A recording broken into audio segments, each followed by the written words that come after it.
That scene, Tookie didn't start off turned up, but he did turn up. But when I look back, knowing what I know now about trauma and things that go on in our communities, I'm like, damn, they created that monster. You know, from the harassment, the police harassment, I saw this rage in this guy. You know, being just harassed every day, all day, every day, taken to jail every month, and released because there was insufficient evidence, DA reject, just effing with him. So that's where that rage came from. This is what we got. This is what got him to where to the penitentiary. This is what got him executed, that blue rage. I was in the heart of it, man. I was in the heart of it, where it all happened, in the dark of it. I'm talking all the graphics. Do I ever miss a block? Man, they all answer. I think it's heaven at the top till it all crashes. I was functioning with the rep cause I was one of them. Look, every soldier around kept a gun on them. Everything looking for him, running up on them. I got some pictures in my mind, I could never post them. It was explosive every day, we made a show of it. Tried to get rich and died trying, had to go for it. The generation of the killer made you know of it. But it's hard to be proud when you're grown from it. The clear wrong of it seemed right then. A fraternity of brothers stay fighting for respect in a disrespectful environment. Damn, the danger in the trenches was exciting. Life is the kill, at least that's how we move. And your word went nil, had to show and prove. And the stripes we approved was a stepping stool. The network grew, so did the investment grew. I was in the heart of it, where it all happened, in the dark of it. I'm talking all the graphics. All right, this is Gangsta-Gangsta, and I am your host, starting Optimum and Bottom, and I'm here with my co-host, Mr. Michael Hall, better known to some as the Deacon. No, you're better known as the whack whack whack whack whack whack. See, I pushed my button. It didn't quack on me. Good. All right. So today we have amazing women here with us, and we want to introduce the audience from Gangsta-Gangsta, the Gangsta-Gangsta audience, to Miss Bonnie Williams. You all know Miss China. You've seen her. Well, actually, you haven't seen her in person. You've only heard her voice. Oh. Yeah, when she did the last interview, it was it was audio, Yeah, it was right? So and all the pictures. So now you get to see Miss China in person. People were asking for that in the comments, so here it is. Okay, so at Gangsta-Gangsta, we always talk about this, that what we're trying to do is we talk about evolution, not abandonment. And by that we mean that it's not possible for many people who have been gang members and lived a gang lifestyle to completely divorce themselves from it. It's like, for most people, it's impossible. So you have to evolve as opposed to abandon it. You know, like trying to run away and act like it didn't happen doesn't really work. Right. You know, and that's what we're here doing. So I'm going to begin with you, Miss Bonnie. Right? I'll ask you this question here, and it's actually a question like for or to both of you, because the things that you, we wanted you all together because the similarities in your life are striking. Right? You both were married to and or involved with the most famous Crips on the planet. Right? There are no Crips who are more well known than Tookie Williams or Monster Kody. Even Raymond Washington, he's well known amongst Crips in the gang, but not the world over. Everyone knows who Tookie is. Everyone knows who Monster Kody is. And you two were married to and or in relationships with those people. But so I want to ask you, how did that shape your life? The fact that you were tied in some way to Tookie, not in meaningful ways to Tookie. How did that shape your life? Well, you know what? It's kind of twofold because, as I always say, everybody didn't love Tookie, but most people did. So, as far as like me coming up in the probation, working, the kids gave me the utmost respect overall. In the communities, you know, if I go to different neighborhoods or whatever like that, of course it's all love. Now on the professional side, at times, you know, here again, because some people, everybody didn't love him or just say they didn't understand the gang life. You know, I've had experiences where it didn't work for me because they were looking for this ghetto monster, or even thought my children were some type of notorious, creatures because my son is, Tookie's son. So that sense of fear I've experienced more so on the professional side. But overall, I have no regrets, none whatsoever. But here again, it's twofold. It's twofold. Did it really shape my life? Yeah, it did, because it made me strive harder to be better. I wasn't gonna be or live up to that stereotype that was out there for, in the universe for gangbangers or former gangbangers or Tookie's family or family members. You know what I'm saying? I wasn't gonna let that stop me. So I guess it did kind of motivate me to become the person that I am today. And I think I'm okay. Cool. I'm okay. Right. And China, how did your relationship with Monster shape you? Like, would you have been different had you not met him? Would he have been different had he not met you? How do you see that? Yes, I think I would have been different if I didn't meet him. If I wasn't into that world, the gangbanger world, and met him, it would have been different. I probably would have went the other way, finished out Catholic school, and went away to 4-year college out of state. I would have went another route. I'm sure I would have. Because that's where I was headed. I was on the right page in school, doing good, doing the Catholic thing. But when I got caught up and met them, coming up my homegirl's hill, I went left, liking boys, and like, whoa, who are they? So, yeah, I think I would have went different. And Monster, but I don't regret nothing. I don't regret it at all, but I would have went the other way. Sure. And Monster's influence on you when you were young, you were a little younger than him, like 2-3 years younger than him, Yes. right? And was he already like turned up? How did he evolve? Because we all evolve. Like when we first become gang members, we're nothing like we ultimately become at the height of whoever we are, right? So how did Monster evolve into the Monster Kody that people kind of think of? And what was he like in the beginning? To me, he was always turned up. He was always. Whatever he did 100. He was like that to me through the whole thing. Right. He wasn't never just, he wasn't never and then just took off gradually. He was, whatever he did, he was just 100. And by the time you met him, how old was he? By the time he you was met him? like, it may have been 15 or 16. Oh yeah, he was something definitely. like that. Yeah, he was young and he was with all that. Right. He was with it. So yeah, as the years went on, he was just always with it. Okay. Right. Yeah, he did that. And, Yeah. and Bonnie, like you, like that to you, like how did Tookie change in your life? Like when you seen him, like what ways did he change as a man? Like how did you see his arc while you were with him, the trajectory that he took? Oh, I was there for the Blue Rage. Tookie was he was calm when I met him. He was calm, funny, and I always say to let people know, he was like that's Monster on the outside, but in the inside he was really silly. He was really silly, goofy.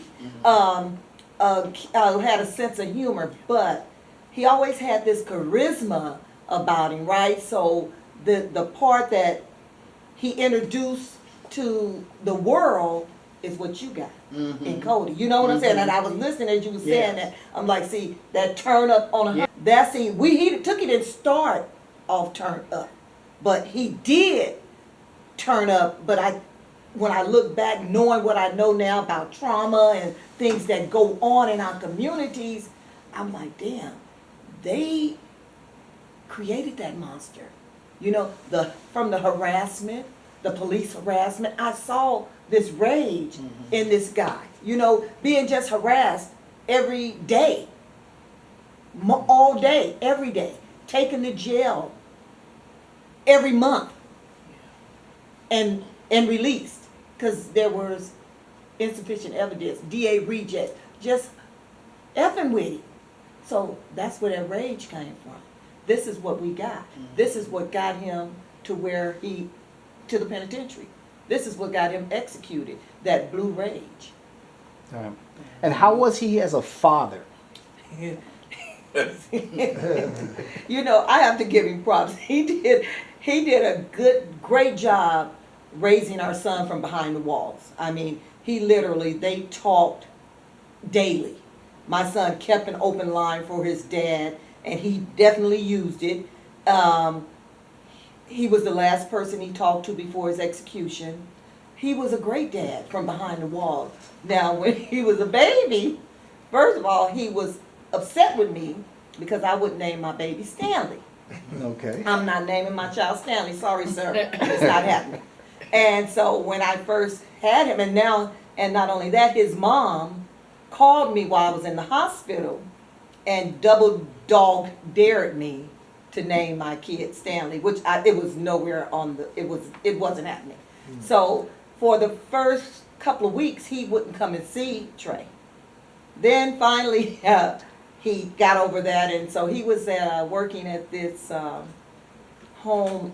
Bob and him had they had the Red House in Compton, but they also had other properties that they had group homes that was kind of on the Carson side, between Compton and Carson, so it was the nicer homes, fewer, probably was only a couple of kids there, the good kids was there.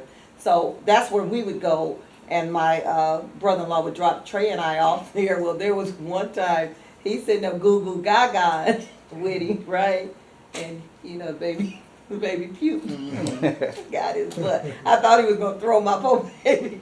So, yeah, but overall, he was a good dad.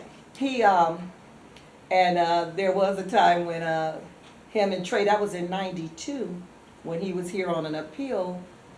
Trey had so happened to get arrested for loitering, and he was in the county jail, and so he clowning and talking about, yeah, I know he down there scared as heck, you know, and he know, because we're in intake or reception center, he said, yeah, they down there and it's smelly and, you know, just a horrible mess. He said, yeah, I know. He was upset because he had got arrested and kind of like, yeah, he gonna learn his lesson now because it ain't no joke down there in the reception center of the county jail.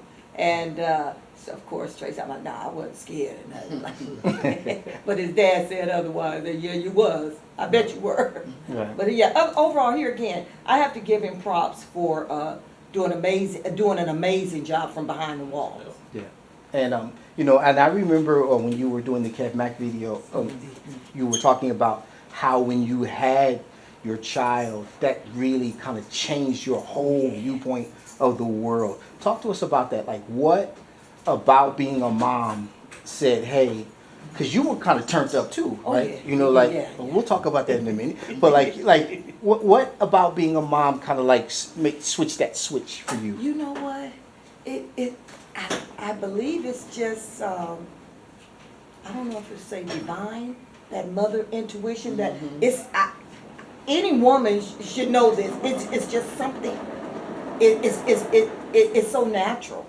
You know, like what is it? The lion and a cub is real. It's real. You're gonna protect your baby. So I just had to do what I had to do to protect him, and then fortunately I had good role models. I had a sister who was my idol, and that was, you know, I got that on one of your questions, and my mom. So I saw how this thing was supposed to go, and it was just automatic. I got to do this. I can't do this no more. I don't care what nobody say. You know, I can't know. It's about this little boy now. So that's what it was for me. It was all about that kid. You know, it was just, that was the most beautiful day of my life, was giving birth. Right. Yeah. I'm a mom. Right. And China, you're a mom as well. Yeah. And my son is named Trey too. Oh. I have a Trey too. Yes, right. Yes. So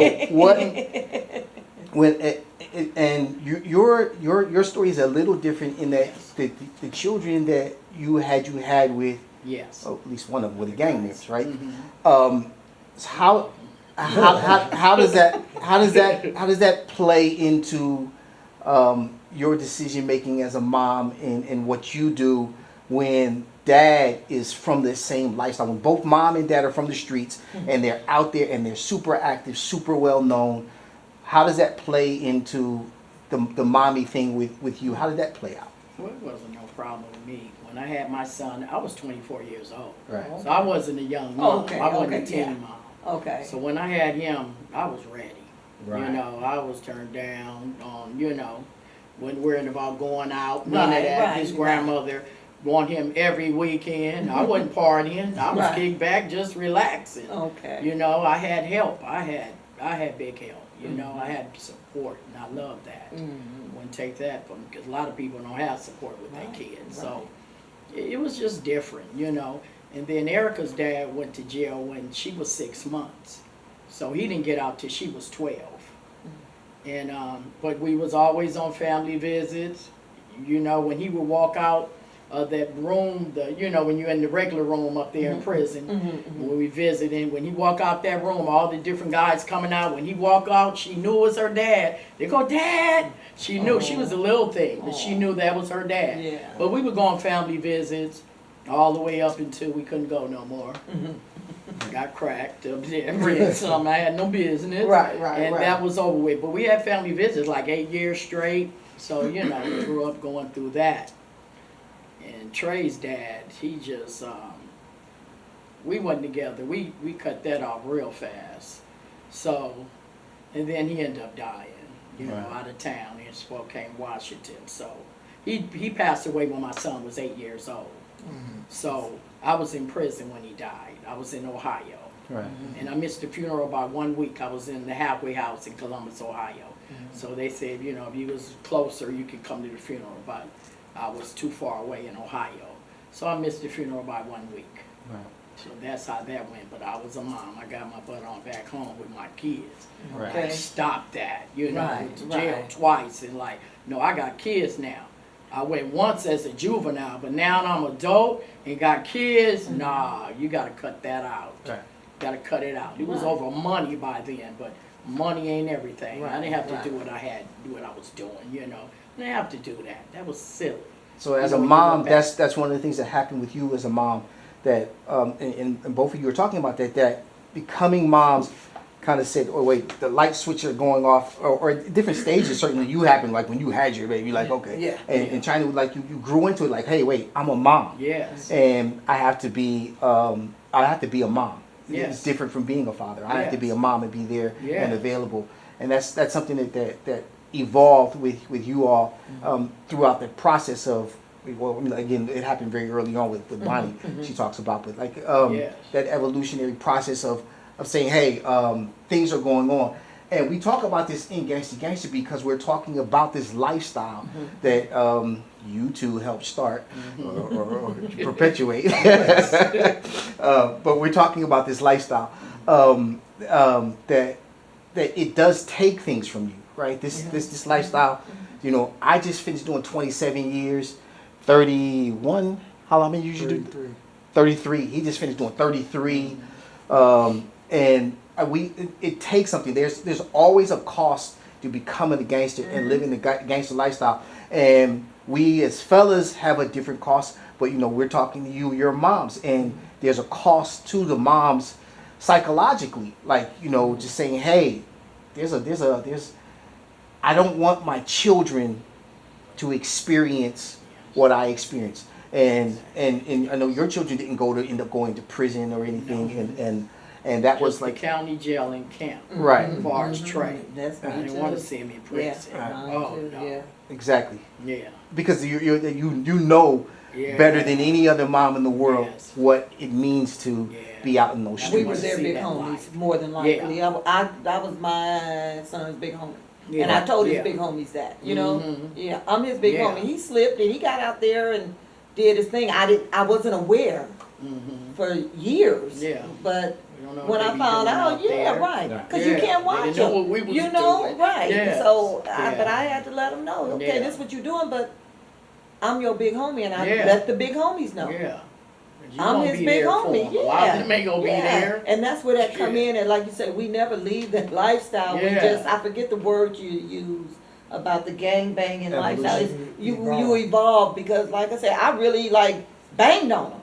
You know, I banged on them. I don't Yeah. care who you are, who you supposed to be, or Mhm. who your mama is. This one here, do not shoot with your little pellet guns and all, because you know they was sending them home with pellet gun. Some of his friends had. Mm. I'm like, what's wrong with your head? He all bad as a, oh, the big homie shot me with a pellet gun No. in your head. Wow. A pellet gun? He ain't your big homie. No, he's not. You know, Put no, your because eye out, anything. I'm thinking if it was a real gun, would he have done the Yeah, same thing? So I yeah. made it know. You better not ever come home with some pellet bullets Yeah, in your head. yeah, yeah. And I'm gonna tell the big homie, don't ever send you to Yes. home with no pellet bullets in your Right. head, and it never happened. Yeah. You know, and I get it now. They were young and doing stupid Silly. shit, but you It's don't play silly. like that. No, no. Right. You don't. Yeah. So. So I gotta both get mad both again both of thinking you about that. both of you are Yeah, all over again. right. Yeah. Both of you are icons in your iconic Criplettes, right? Both of you. And China, you were super active in a different generation Yes. after Bonnie, and Bonnie began it, right? Yeah, and she she was was the first super active generation. out there. Yes. So how I know how it is to be a male gang member, right? I know how it is to be a male gang banger. I know I know that that's the life I lived it once. You know, certainly Michael lived that life as well. But tell us about being a female, not just gang member, but people followed in your footsteps. People wanted to be China. People wanted to be Bonnie. Talk to us, either when you could start. Tell us about that. Like, how do y'all feel about that legacy, and what do you want to say about it now? Well, for me,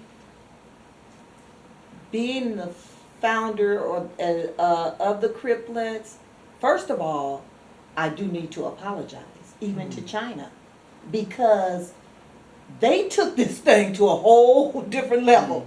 Her generation, we literally had fun right here in this park. Wherever we went, it was about the record hops, you know, getting high, having sex. You know, that was our fun. That was basically all we did. We fought. We went up to schools, our gangbang. We did little robberies and snatching purses and going up to high schools and fighting, and junior high schools fighting with girls on the east side or wherever school we decided to go up to, taking leather jackets and all that. But when they got a hold to it, it went to another level. And that's when it really got out of control. Y'all's generation got a whole, like here again, a whole different level of it. And it's bad because it was never meant to be that way. Yes. It was never meant to be, seriously, it was never meant to be fighting and killing. We were protecting our little communities, you know, our little hoods, but not to death. It wasn't meant to be to death. Yeah. You know, I carry guns. They didn't use them. I would hold their guns for them, but that's just so they wouldn't get taken, you know, if they get jacked by the police. But the gunplay wasn't like that. Yeah. That's how far back and how twisted this gangbanging life has become. And again, I truly apologize, even on behalf of my husband, you know, because I know that it was not designed to do what it did. Yeah. Some of y'all have people that grew up with us. We were beautiful people, loving, you know, my homeboys, they still my homeboys. You know, we like brothers for life, even if we have different disagreements over this Crip shit. They still my brother, because everybody have a Crip story, and, you know, and everybody reaching and whatever they doing. Look, you can't tell me nothing, because you know I was there. Right. You know, one thing, I was Go for protecting that. myself. Mm-hmm. You know what I'm saying? Yeah, Like, yeah, I don't know. get it. But yeah, well, no trains put on me. What I want to know about is before the Crippet. You know, before y'all began, before y'all began to, before you became the founder of the Criplettes, and before China, you became a member, one of the first members, Criplettes from Gangsta. What was your life like before that time? I came from a family of 9. I was the baby of 9 children. We came from the projects, from the Imperial Courts over to the West Side. I had a good life. I had a 2-parent home. I came from a 2-parent home. Mom and Dad was in the home. I went to Henry Clay, but I was always kind of bad because even before I knew the Smacks. Y'all know how, y'all heard about Melvin Hardy and them and the Smacks. So I'm going to Henry Clay. That's when I met all those guys. And one of my older sisters, so I started selling pills. I started selling, because I came up in the pill era. So I started selling pills. I was selling pills at Henry Clay. My older sister would bring them and I was selling the pills. And then, so when we get to Washington, when I graduate Henry Clay and go to Washington, what they used to say, scrubs? I was never a scrub. We bailed up in Washington and went, like, we was... You was in the 12th grade, huh? Right. I think you been Yeah. So I never years. experienced that scrub thing, but yeah. So that we were still, doing our little thing. But I like hanging out, but I wasn't fast. So You know what I'm was saying? that before or after you were Tookie? When you went to Washington? Before you were with Tookie. I met Tookie I was going to Washington, got kicked out because of the pills, and had to go to Fremont. While I'm at Fremont, Tookie comes to Washington, and he has a class with my cousin, Michelle.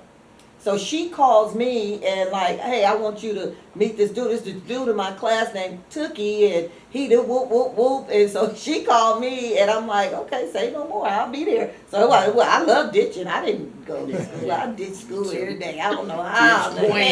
Girl. So I go up there to Washington to her math class, and that's when we met. So, yeah. And I had to spend a semester at Fremont. So right now I'm in the midst of doing my research, even if I have to go get my transcripts, because I'm so sick of these dates with this Crip thing.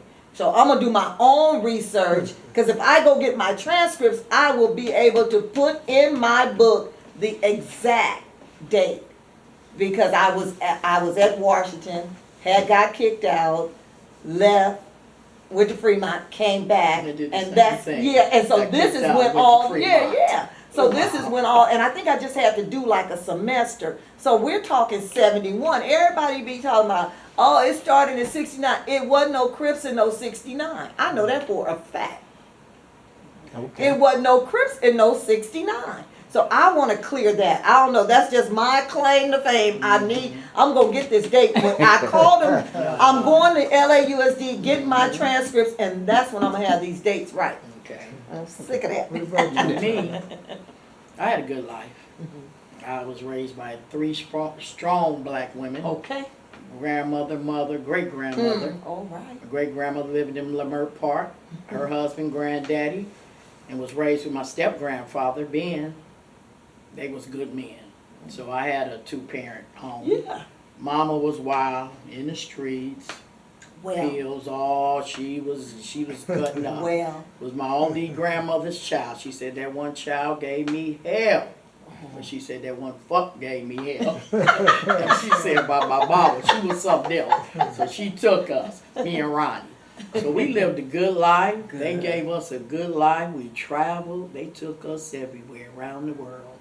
So what we turned out to be was because of them. Right. Okay. We lived a good life. So I had a good upbringing. Very good. Yeah, that's the lie and mythology that surrounds gang culture. Also, is that people outside of gang culture tend to believe that people are coming from broken homes and that they were horribly abused, and that's true of some people. It's certainly it's not say it doesn't happen, but in many cases there are many people and we know a plurality of people who have 2-parent homes. And I always talk about this, that the streets are way more influential than parents are, because you have that's the environment you're growing up. That's where you go to school. You spend most of your time with. Parenting skills by, I say 95%, 90 at least.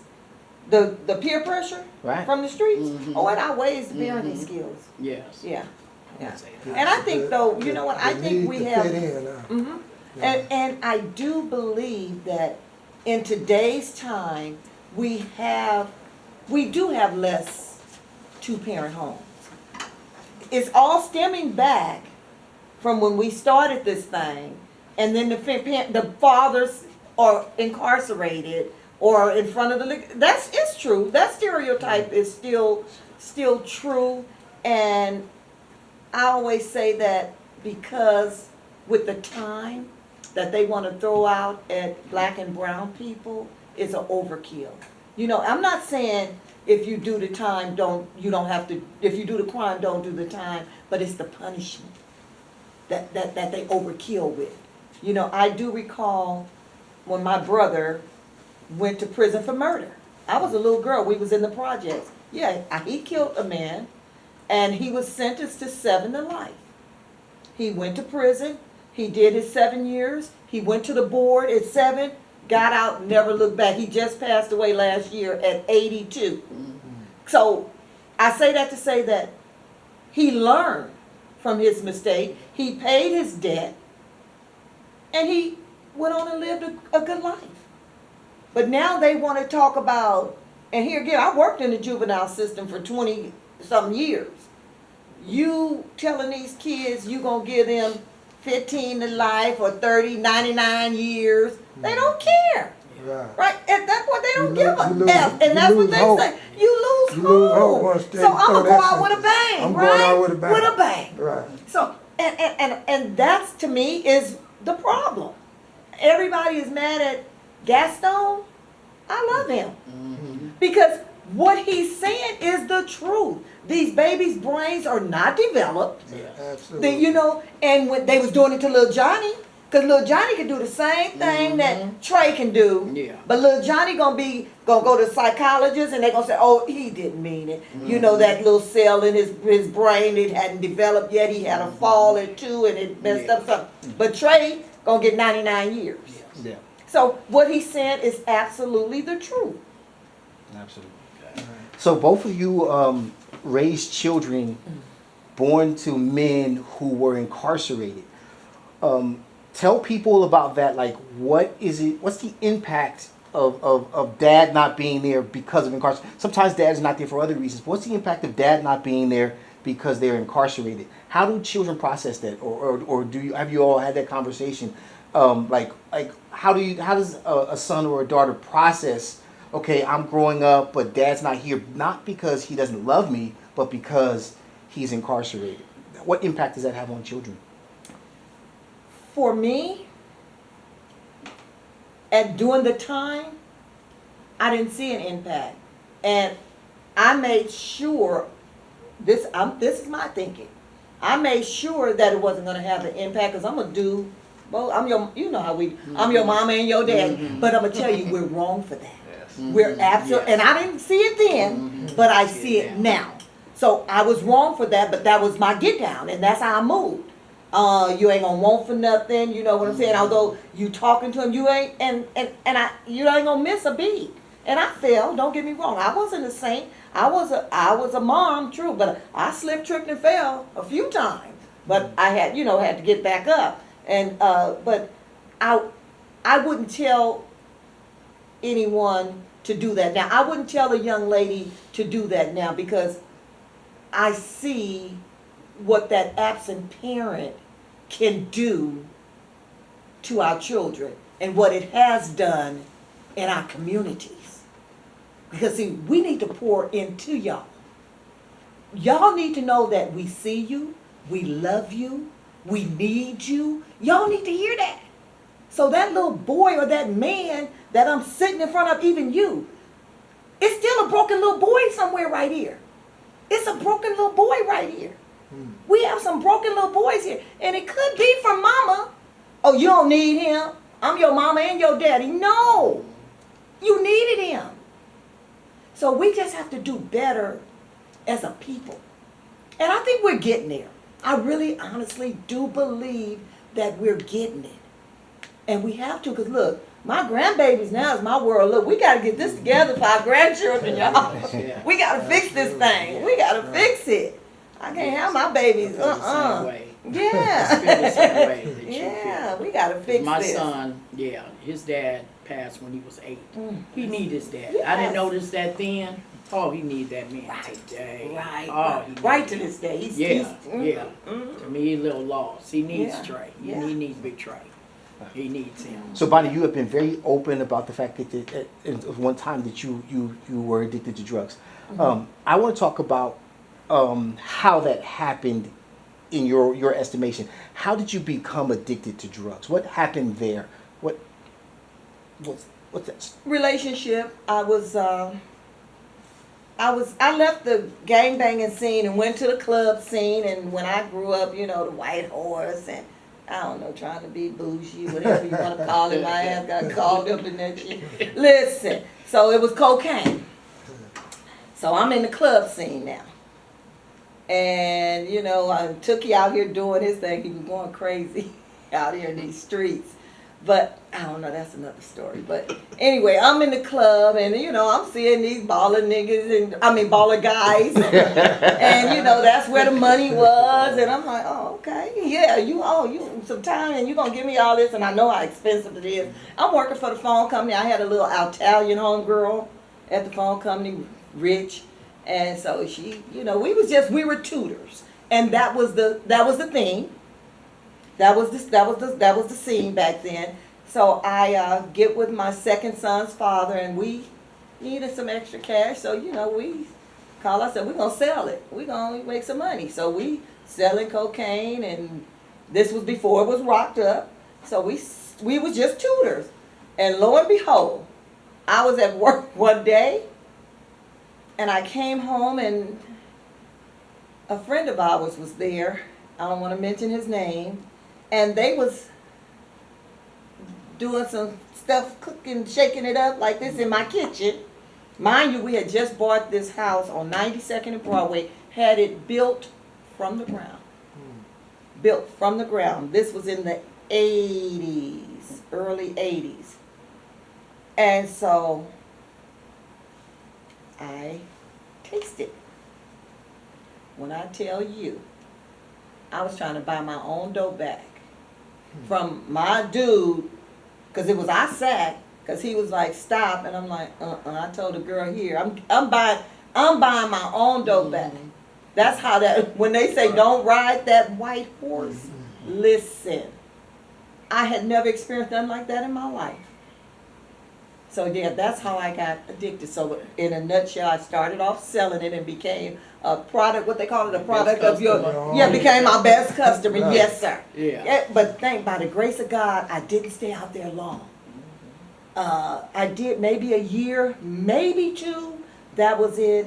And then the Tookie card got me a pass because I didn't have to go to being out on the streets because everybody would come. I had a room set up for them like a whole den was you know how they have hookahs lined up? We had pipes lined up. But so I didn't have to get out there. I know a lot of my girlfriends end up on the streets doing became what they call strawberries or whatever the case may be.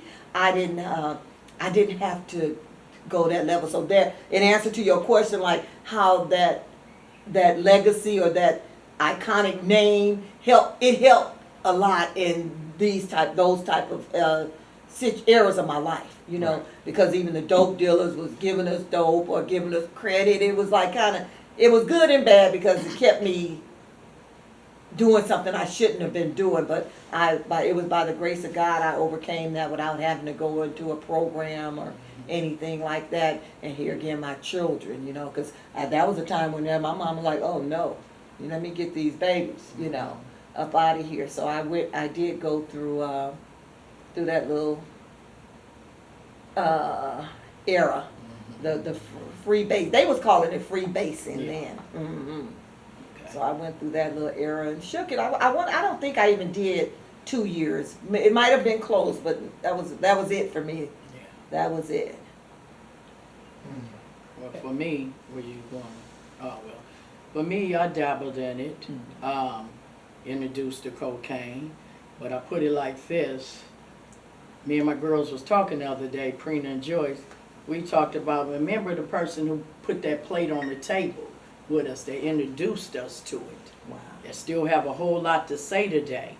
You know, not saying she put a gun to our head, but I would never introduce an enemy to that shit. Oh, wow. You know? And today she acting like she never did anything. I hate I ever met her black ass. She the one that introduced us to it. And one of my friends, they really got off into it real bad. But today, she doing good. She was always smart. God. She doing good. She had an interview with, she worked for the IRS. Two white men interviewed her at the same time. She went back to college because she was always smart. She went back to college, walked across the stage with her black cap and gown. Then today, she got them degrees. She's on the top floor on Wilshire at the gas company, making good salary. Not down there taking the money, paying the gas, you know, paying the bill. Right. Making good money. See there? Doing good today. Okay. You know, why people be talking. Okay. You know, so we good down here today. Okay. I'm just saying. But the person who put that plate on the table, Wild, who introduced us to it, 'cause I don't think I ever would have went that route. Because I never fucked with Pills, Sherman. Yeah. I was scared of that. Yeah, I'm scared. I thought I'd be the one running butt. butt naked down the street. That was never my thing. Yeah, I could I stand the said, I smell don't of want, it. and let alone the smell couldn't is stand it. death. So I'm not inhaling that. I don't want to be the one running naked. You know, I don't want to smoke nothing. I don't know what I'm doing. Right.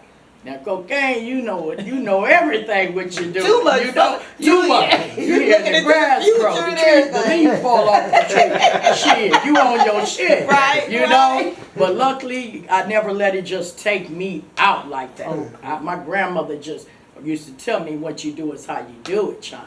She wasn't talking about drugs. Right, They right, never but that's did still that. stuck, My right. grandmother and them drink, you know. Right, right. You know, they didn't mess with that. Right, right. But, yeah, you know, so. Yeah, and how what happened with you? How did you move out of that phase of your life? Just get cold, just cut it off. Right. God, thank God I was just strong to like, this ain't me. I can't be doing Right. this. Looking crazy. I never let it just take my character. Just Yeah, Looking yeah, crazy. yeah. And I was too much worried about, you know, my character. Right, I look, I right. can't be out there like that. That just wasn't me to be just letting it take me all the way out. Yeah. Just thank God. That was God and I'm strong, my grandparents. Right, You know, right. that just thank God. That's all I can say because that chick was a monster. It took the best of people down. Oh, Yes. yeah. That Oh, Ray yeah. James said that was a hell of a drug. Yes. Yes, it was. Yes. So, Yes. yeah. What has this lifestyle cost both of y'all? This gang lifestyle, the drug lifestyle, just on Streets. the street period It on the didn't whole. cost me. It didn't really cost me anything, really. You know, I mean, I could have been in a better place. Yeah, I guess it did. I could have been in a better place in Well, my I lost life. a career behind Yeah, it. I could have been in a actually, I better did. place. Yeah. So I will say, I'll take that back. Yeah, I could have been doing other things. I could have, yeah. So had you not been Big China from Gangsta, you would have wanted to be or do what? Probably anesthesiologist or Okay. something like that. Right. Sure. Tend to my 3-car garage somewhere with my husband, something like that. Right. You know? No. Yeah, I would have been, you know, something like that. So the chances of a woman or a man becoming an anesthesiologist after entering into a gang lifestyle are slim, right? I mean, Yeah. it's not impossible, certainly, Yeah. but it's slim because, and that's what we're trying to get across is The that cost. there is a Because cost. For me, it cost me 33 years Yeah. of my life in Yes. prison. Yeah. I mean, for him, it cost him, what, 27 years of his life in prison. Yeah. Yeah, that And wasn't so the just last think time I of went what to we prison. could have accomplished in that Yeah. time. It's Yeah. a lot of stuff we lost. Yes. You're right. lost. You're This right. lifestyle cost us, Yeah. you know? Now, there is a Cost me, price 'cause to I come could have been to to college pay. somewhere. Right. Yeah, it's a price. Just It's would a have had a price whole to better pay. life, style. Oh yeah. And not So we only did. that, even in this day and time, just looking over your back. Yeah. You know what I'm saying? Just not having the freedom to go where you want to go, and that's something I really it irritates me so with these kids when they, I can't go over there where they. That's so sad. Yeah, It's true. yeah. It's real. I get it. But when you just to hear it, Yeah. it just irks me. because it shouldn't be. You know, Mm-hmm. it shouldn't be that. Oh, where we going? And I find myself doing it.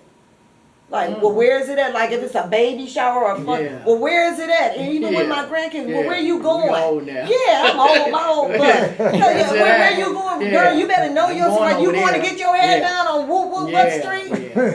Yeah. Do you True. have you ever been over there? Be careful. I mean, this is True. the culture, Yeah. and it's It's sickening. sad. It's really Yeah. sickening, isn't it? Because It's it was a sickening. thing, like my daughter, she wanted, when she went to Washington, all her friends checked out and went to Crenshaw. She wanted to go to Crenshaw with a friend. You not going over there. Girl, She was like, Mama, why I can't go? I ain't no gangbanger, Mama. Girl, but I'm She your was mama. so mad at me because every last one of her friends checked out. She was so lost at Washington by herself. Girls jealous of her. She's beautiful. You know, didn't have no friends. I'm like, why you ain't got no friends? I didn't get it because I made friends everywhere I went. Right. My son did too. He had the old ones, the young ones. He had young guy, old guy friends, the women. Yeah. He had everybody. It was that we went Westchester. Grown women bringing them on. Like, Now yeah. this is kind of off the fly, and you don't have to answer this question if you don't want. China, I know, you know, from my history, was a super beautiful woman. I can see you now and know you were a super beautiful woman. Beautiful So too. you two would have been some lookers Yeah. way back, right? Yeah. So what? Because you were talking about that your daughter having, you know, being a good looking Yes. kid and that. So. Mhm. What was that like? Or I guess was that because you were exceptionally beautiful. Like China, for example, like was just, that's like when I was in the youth authority, right? All of it, like, you know, China, like she's so fine, like people I had, you know, and I had met China then, like oh yeah, and they were like, but I used to hear that all the time. And so I'm saying, what was that like when you all were young? That being like really pretty girls, but also being like kind of turned up girls. I never tripped off of Right. the beauty. I That's why never you- did. that's why I you never was- tripped I off the didn't beauty. either. At Washington one day, going down Skid Row, one of the guys, he said, "Wow, baby, you so beautiful. Why are you gang banging?" And I looked at him like hit him with the set. You know, I didn't trip off of none of that. And one day Monster told me, he went, "China, you're beautiful." You know, but I never looked at the beauty like that. No, I guess I'm just not drop dead ugly, but I didn't look at it like and that. I think it was because, You know, and I get what I she's really saying. didn't. I look back. I was beautiful You do, inside and out. That's I it. I can didn't- tell she yeah. was like that too. Yeah, I can see inside that and in her. out. But you know what? I think it's And my mama time. was It's really the a era. looker. It's the era Yeah. because Whoa, in her day. like nowadays with all the surgeries, all the, you know, and I mean Yeah. whatever float your boat. But when we came up, it Yeah. wasn't. Wasn't I mean, tripping off that. nobody was really tripping off of Yeah. that. But now when me and one of my girlfriends was talking and we were just talking about like, you know, the guys that was, I'm like, well, I can't help it because I was cute, you know, Yeah, like, yeah, like, yeah. yeah, such and such like you Never and this tripped and that off of and, that and at you all. had a bunch of niggas, and I'm like, well, I didn't look at it like Yeah, that. me Look, neither. I said, Never. Tookie should have stayed from out of jail. Yeah, exactly. He was They more liked like- me from all the sets in Yeah, Washington. yeah. They was my friend in Washington. Right, They talked to me right. in the classroom. All of them liked me. But you know, But you yeah. have a beautiful, Yeah. you're And like my you said, personality. and you have a beautiful person, and I Mhm. know that I have personality, Yeah. and I love it, and I still choose it, and I Yeah. keep it, 'Cause and I I coulda embrace thinking I'm it, cute. I even right think to this that. day. You know, right at this Yeah. age, I still just love that about me. Yes, You know what I'm yes. saying? What I love my personality. Yes. And kids be like, "Mama, you shouldn't have said that. Why you said?" Yeah. Girl, look. Yeah. Like how some women think they just fine. You can tell. Like I'm just gorgeous. But I never Girl, even tripped off of that that's- at all. That wasn't. You're right. That wasn't it. It yeah. wasn't. Yeah. So I don't Yeah. know. Yes, So- gotta thank my mama. Get it from a Daddy. mama. Yeah. Okay. Bonnie, I want to talk to you about Crip Connie. So we'll leave other channels to talk about her cripping and whatever she did on the streets. I want you to talk to us about her as a person, because I know you're so very fond of her, and I want you to like give her flowers. Talk to us about Crip Connie. Oh, I was just talking about her this morning. Connie came to us, to the west side. And I was getting some I like trying, right now I'm trying to research everything I say for facts. But Connie came, and I believe it was Mac Thomas or Roy Tucker, because she lived in Compton. And it was like, when Connie came over to the west side, she never left.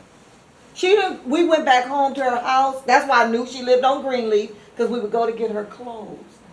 And she just fell in love with everybody over here. And she never left. I had to really think, like, damn, Connie wasn't from the west side. She never went back home. She would spend the night from house to house, and everybody embraced her. Because this girl here, listen, she was the best pickpocket in the world.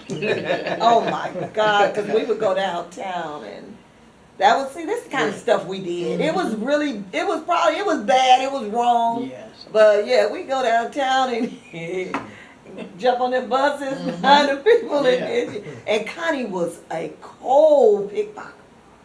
Yeah, oh yeah. She had cotton fingers. Wow. Yeah, Connie was a cold pickpocket. But Connie was a sweetheart. She was a sweetheart and funny as hell.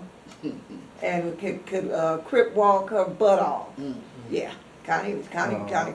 Nobody would be able to touch her on no crip walking. Not no female. Her and I used to love to see her and Donald Archie. Y'all know where he at? No.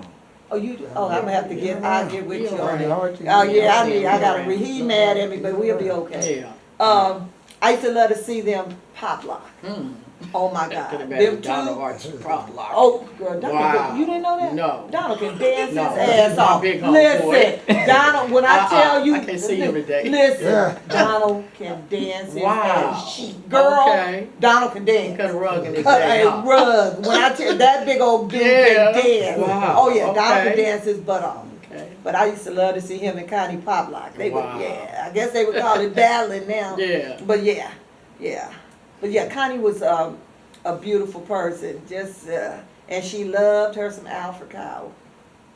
That was her little boo thing. That's why she stayed over here. That's why she stayed over here. She was secretly in love with him.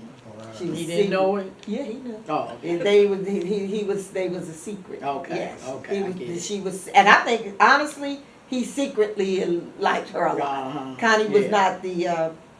They would say, maybe not. Her beauty was within. Let's say that. Okay. But that little body she had on her, okay, Yeah. yeah. But she was a sweetheart, and I just found out that when she passed, that I knew she was struck by a car, but I didn't know she was drugged as far as she was. They say she was drugged until her breasts. Oh, wow. And it was someone that was getting someone she had did something to. Oh. It was a guy that was getting that she had done something to that killed her. Wow, he was after her. Yeah, Wow. yeah. So she was one of the unfortunate ones that couldn't shake the Yeah, drugs. okay. She couldn't shake it. She Okay. didn't shake it. Yeah. So These people kill you. Has that been your experience that many of the people of your generation who were addicted to drugs have lifelong consequences because of it? Some people can bounce back, but most people generally have definitely. lifelong consequences. At this time, I want to warn the viewers that Bonnie and China will be talking about events that involve sexual assault and sexual molestation of minors. If this is triggering for you, you should not listen to this portion of the video. and I get in the car, I'm not thinking nothing. Robin lived on 103rd in Normandy. I lived on 106th in Vermont. My cousin Michelle lived on 87th in Vermont. He drops Robin off on 103rd. And then he starts heading, not just 3 blocks away. He heads to, He driving you last, huh? girl, you already know. Yeah. Listen, he takes Yeah. Michelle home on 87th. China, I get out the car because I'm scared. Yeah. Mind you, I still consider myself a virgin after that, even that happened. So I go up in my cousin's house and I call my daddy. My daddy thinking because I'm hanging with these niggas, I'm fast. No, daddy, I'm not. Yeah. And I said, Daddy, can I spend the night? Hell no, he went off. Bring your ass home. Whoop, whoop, whoop. Not knowing my mental health. This is trauma that daddy has imposed upon me that I didn't realize was trauma at the time. Bring your ass home. You fast ass, whoop, whoop, whoop, whoop. Bring your ass. So I'm scared now because I don't want to be on punishment. I want to go to the party, so I get back in the car because I got to come home now. Wow. That motherfucker, look, right. I went behind the building. Right. I wouldn't have got back in the car with him. I didn't know. Young and dumb. I'm like, okay, he said, come. And then I asked my cousin, because he lived on. My cousin lived, she knew him more so. So she said, no, you'll be all right. That was the reassurance I needed, my cousin. But listen, so I get back in the car. This motherfucker started driving down Normandy. And he see me easing, he say, if you open that door, I'm going to drag your ass all up and down. I said, fuck. Wow. So then I'll never forget, he took me over on, like, you know where that freeway overpass is off of Florence, over in there, the 110. I just remember going there. I'm thinking this man lived, that was his mama's house on 97. He got a whole fucking family, wife and children. Yeah. He takes me to this house over there off of 76 or something in Flower, up in there. Yeah. And pulls me out the car, and one thing led to another, and he raped me. I went home and I told. Police came and they took me to Morningside Hospital right here to do a rape test. Lo and behold, they found out that I had been violated. I'm gonna tell you the cold shit. So they go back. They put me in the car. We go back. He in the house. They here. They surround them. I tilt my hat to them officers that night. They circled that house. They kicked. They say he in there. They got him out. Took him to jail. But I'm gonna tell you some cold shit. Guess what they charged the motherfucker with? What? Sex unlawfully. Guess why? Because I wasn't a virgin. Bitch, I was violated the first time. That's why I'm not a virgin. Now I get raped again, and y'all say it's only sex unlawfully? Yeah, because you wasn't white. Okay, I bet you was white. How did you I'm glad I never got to that. Somebody who had to die. I had to go my own. So, and the cool part about it, I accepted that. At that time, because I didn't know no better. Now that I know better, like, wait a minute, Your Honor, I was raped when my virginity was taken. That's why I wasn't a virgin. So this is the second time, and you're gonna say sex unlawfully, and they gave this motherfucker like 6 months. Man. So, this is some of, Lord forgive me, I'm sorry you guys, but this is some of the shit that go on, and that I was affected by and didn't even realize it at the time until 60 years later, damn near, But let me ask you something. How was you able to process all of that? You know what? I can't even tell you. I just kept keeping on. Yes. But no, and then, like I say, here looking back all these years later, like the system, y'all failed me in a big way. Because if it was someone else, they just did him a slap on the hand. But my homeboys called his punk ass. We went to a party on Normandy in 90-something, and he was in there. I'd never seen a helicopter land in the front yard. It hovered so low because they blacking and lit that place up. I'm like, that man is in there. Then as I'm going to Fremont, this nigga's circling. He got a girlfriend. He's a pedophile. He has a young girl that he's dating that goes to Fremont. So it was scary for me. I was really scared, but then I'm crippin' now. So now I'm not scared. So he would come up there every day. And the first one I seen him, I was like, what? What he doing up here? But then every day he would pick this little girl up every day. I never said anything to her, but Raymond then was there. I ain't scared now.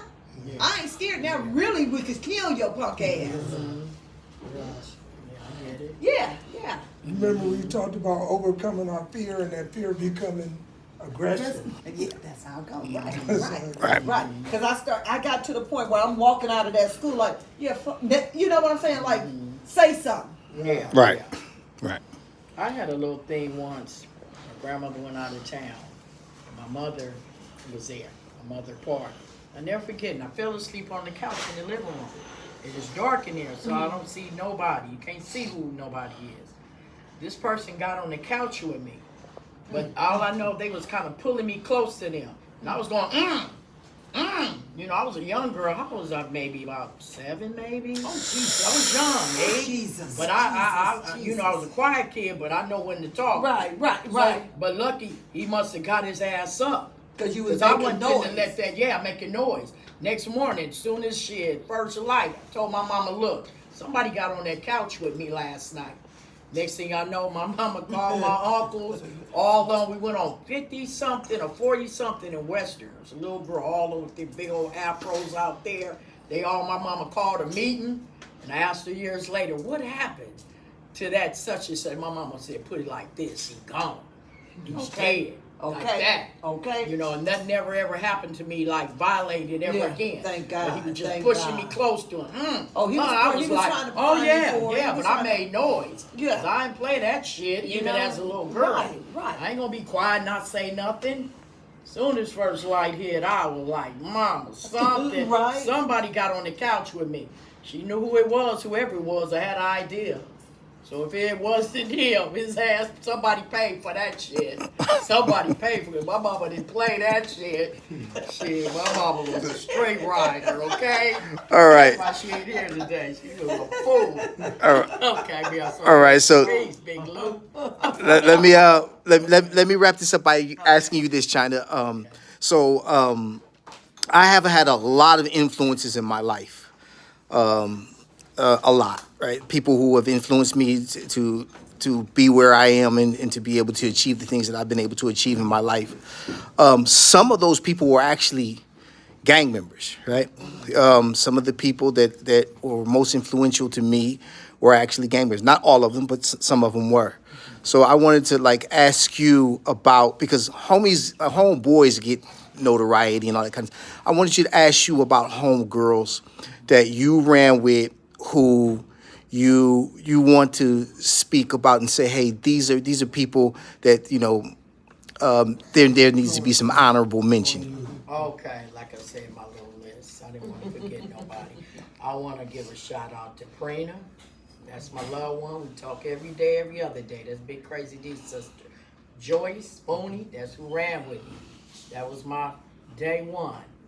To my homegirl, Montrese. We met in the penitentiary. We cool. To Big Sparkles. Strawberry. She's in Flint, Michigan now. The homegirl Princess. She from 60. Baby China. Rest in peace. And the last one, my Kody Monster. I want to give it, to them. Right, Those are people that mean a lot to me in my life, still today. Well, I thank you, ladies, for coming on Gangsta-Gangsta. We certainly learned a lot. We I think achieved the objective of showing people that human side of people who have lived this life. That is the objective, and you all did an amazing job at that. I was sitting here looking at both of you and reminiscing about the women in my family when I was listening to you talk. We thank you for giving that human face to this phenomena that people call gang banging or whatever they call it. I don't know. Like I say, for Gangsta-Gangsta, this is about having a soft place to land. There are people who can only understand us because they've lived it, and other people outside of that can't necessarily understand the totality of how we see the world. But when we are able to come together, we want to be able to have candid conversations and talk about these things and the effects and the not only the joys but the problems that are accompany being a gang member. So I thank you so very much for coming. For the listeners, the readers, the viewers, please, these emails that you see on the screen now, write if you have if you know anyone out there who's in the publishing industry, who's in the motivational speaking industry, who wants to have some amazing speakers, some amazing people on on their roster, please contact either Bonnie or China at these emails that you see on the screen now, and give them that shot out, into the world. So, imparting, what would you like to say, imparting, if anything? You know, Thanks I for don't say having too much. Right. Yeah, thanks for having us. Thanks for having us. Yeah. Thanks for having It's us. an honor to do Look it with forward. Bonnie. It was an same Yes, here. It was an honor. doing it with her. For the And, first generation. right. Yes, yes. we look forward to coming back with our books, Okay, right? with our books. Right. Yes. But again, thanks for having us. Yes. I enjoyed the interview. Yes. Y'all done had me up here Thank you, crying. Doug. Yeah, thank you, Doug. Y'all done Thank had me up here you, crying. Miles. And I hope you publishers out there have listened. They want to write books. Publishers, Yeah. Come you know, on now. come on. Got a story. Got Yeah. more. they got stories. So Yeah, got so more story. yeah. All right. So this has been Gangsta-Gangsta for my host Michael Hall, He's so low key. Baby Duck, He's so he like the Deacon. Okay, it's all right. This has been Gangsta-Gangsta, and we're out. Okay. Okay. Yeah. I was in the heart of it, man. I was in the heart of it, where it all happened, in the dark of it. I'm talking all the graphics. Do I ever miss a block? Man, they all asses. I think it's heaven at the top till it all crashes. I was functioning with the rep cause I was one of them. Look, every soldier around kept a gun on them. Everything looking for him, running up on them. I got some pictures in my mind, I could never post them. It was explosive every day, we made a show of it. Tried to get rich and died trying, had to go for it. The generation off the killer made you know of it. But it's hard to be proud when you're grown from it. The clear wrong of it, it seemed right then. A fraternity of brothers stay fighting for respect and a disrespectful environment. Damn, the danger in the trenches was exciting. Life is the kill, at least that's how we move. And your word went nil, had to show and prove. And the strikes we accrued was a stepping stool. The network grew, so did the investment grew. I was in the heart of it, where it all happened, in the dark of it. I'm talking all the graphics. Do I ever miss a block? Man, they all asses. I think it's heaven at the top till it all crashes. Man, I'm a real joint, no tall tale. Off Kansas, respected on Halldale. I hung up my chest, but shit wasn't sitting well. My conscience told me I didn't want to sit in hell, sitting in jail, where I should be ashamed. All fame, no glory in what we claim. Man, I love my niggas, but to keep saying I had to love them from a distance, had to seek change. But some shit you just can't get away from. Thug nature makes it hard not to stay one. I ain't never been a bitch and ain't gon' play one. Still might lace them up and ride for my day ones. Like to think that I've grown, got a little wise on my grown man, but nigga, I got real ties. I ain't trying to tear them down, trying to build lives. I ain't forget where I'm from, I just realized I was in the heart of it, where it all happened, in the dark of it. I'm talking all the graphics. Do I ever miss a block? Man, they all asses. I think it's heaven at the top till it all crashes. I see shit no ordinary child see. From bullet wounds, cats walking like they got gout feet. Gangsterism, learned behavior, kept a scout sheet, so the predators wouldn't slide through and route me. Took in 1852 and now I'm out free. Was a troublesome young goon before I found peace. No diplomacy and me didn't know how to speak. It was nothing but true hunters who hung around me. Family the motto, if you was in, you in. Everybody wasn't a rider in the lion's den. Some was raised in it, and some knew how to blend. Had to watch for enemies and check to know your friend. A vicious ass cycle, and it don't ever end. If it calls for desperation when the cheddar thin. Some way the dog segregated, think they better than. Or crabs in the bucket who don't wanna let you win. I was in the heart of it, where it all happened, in the dark of it. I'm talking all the graphics. Do I ever miss a block? Man, they all asses. I think it's heaven at the top till it all crashes. I was in the heart of it, where it all happens, in the dark of it. I'm talking all the graphics. Do I ever miss the block? Man, they all asses. I think it's heaven at the top till it all crashes.